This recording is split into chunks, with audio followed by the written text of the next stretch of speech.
Добрый день, всех приветствую на моем канале. Я делюсь с вами рецептами полезными для оздоровления, для лечения и даже для омоложения. Сегодня поговорим о луковой шелухе. Луковая шелуха содержит практически все те полезные элементы, которые есть в луке, но есть один бонус.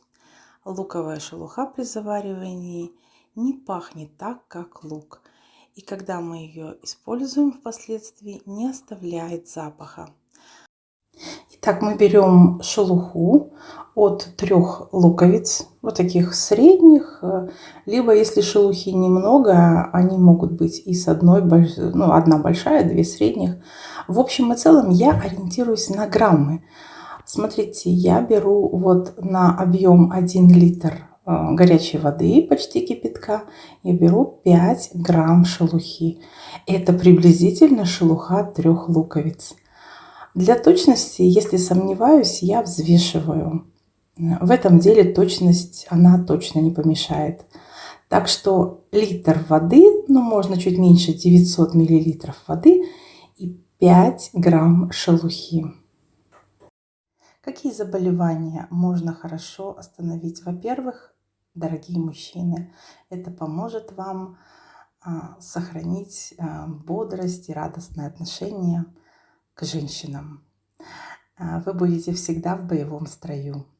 Для мужчин принимаем 2 недели, 2 недели перерыв. Можно опять снова 2 недели принимаем, 2 недели перерыв.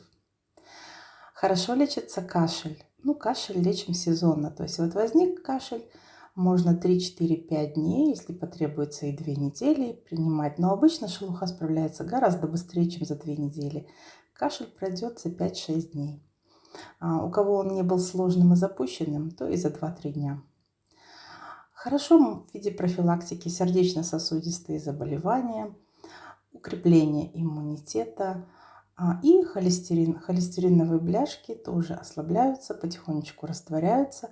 Но, конечно, для запущенных опять-таки вариантов холестериновых бляшек потребуется несколько курсов. Выполните 5-6 курсов с такой же очередностью. 2 недели пьем, 2 недели перерыв. И так далее. И вот их может быть 5 вот этих приемов, когда пьем луковую шелуху. Будьте здоровы, будьте счастливы. Если понравился рецепт, подпишитесь на канал, чтобы видеть новые рецепты. Если у вас есть вопросы, задавайте их мне. Всегда буду рада ответить. Всего хорошего. Будьте здоровы!